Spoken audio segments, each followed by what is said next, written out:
اعوذ باللہ من الشیطان الرجیم، بسم اللہ الرحمن الرحیم۔ سیدنا عبادہ ابن صامت انصاری رضی اللہ تعالیٰ عنہ کا کچھ تعارف سماعت کیجیے۔ یہ ان قدیم الاسلام صحابہ میں سے ہیں جو مکہ مکرمہ جا کر ایمان لائے تھے اور جانب عالم صلی اللہ علیہ وسلم کے ہاتھ پر بیعت کی تھی۔ بنی قینقاع کے ساتھ ان کے بہت گہرے دوستانہ مراسم تھے، مگر جب بنی قینقاع نے غداری کی تو حضرت عبادہ نے ان سے ہر قسم کا تعلق ختم کرنے کا اعلان کر دیا اور بارگاہ رسالت میں عرض کی، یا رسول اللہ صلی اللہ علیہ وسلم، میں صرف اللہ اور اس کے رسول اور مومنین کے ساتھ محبت رکھتا ہوں۔ آج سے میں بنی قینقاع سے تمام تعلقات منقطع کرتا ہوں اور اعلان کرتا ہوں کہ میں ان سے ان کی اس حرکت سے متنفر اور بیزار ہوں۔ جانب عالم صلی اللہ علیہ وسلم بہت خوش ہوئے اور انہی کو اخراج بنی قینقاع کی کارروائی کا نگران معین کر دیا۔ اس کام کے لیے آپ صلی اللہ علیہ وسلم نے صرف 3 دن کی مہلت دی تھی، جبکہ بنی قینقاع اس میں اضافہ کرانا چاہتے تھے۔ چنانچہ انہوں نے حضرت عبادہ سے مزید مہلت مانگی۔ حضرت عبادہ چاہتے تو مہلت دے سکتے تھے، مگر انہیں یہودیوں کی خواہشات کے بنسبت جانب عالم صلی اللہ علیہ وسلم کا فرمان زیادہ عزیز تھا۔ انہوں نے سابقہ تعلقات کا لحاظ کیے بغیر 2 ٹوک جواب دیا، لا ولا ساعۃ واحدہ، اور نہیں 3 دن پر 1 لمحے کا بھی اضافہ نہیں کروں گا۔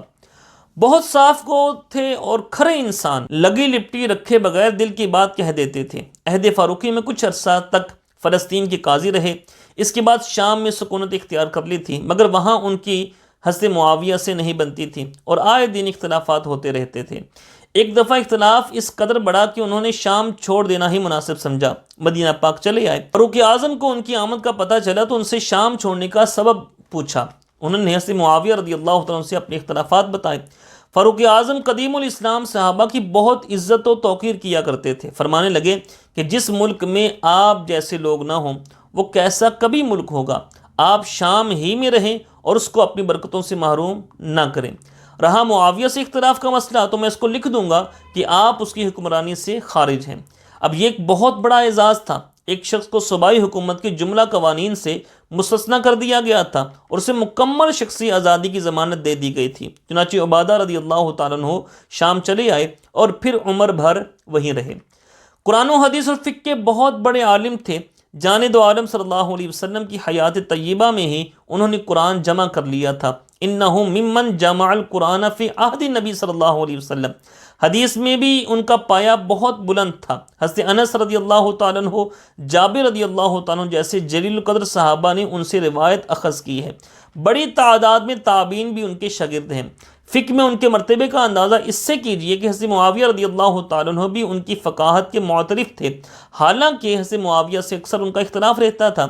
ایک دفعہ حضرت معاویہ رضی اللہ تعالیٰ عنہ نے نماز عصر کے بعد ممبر کے پاس کھڑے ہو کر لوگوں سے کہا کہ حدیث اسی طرح ہے جس طرح عبادہ نے میرے سامنے بیان کی ہے، تم لوگ ان سے روشنی حاصل کرو کیونکہ یہ مجھ سے زیادہ فقیہ ہیں۔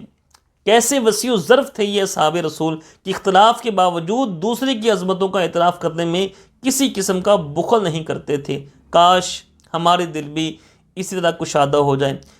34 ہجری میں بعمر 72 سال یہ عظیم آفتاب ہدایت دمشق میں غروب ہو گیا رضی اللہ تعالی عنہ۔ اللہ تعالیٰ ان کے صدقے ہم سب کی بے حساب بخشش اور مغفرت فرمائے، آمین بجاہ نبی الامین صلی اللہ علیہ وآلہ وسلم۔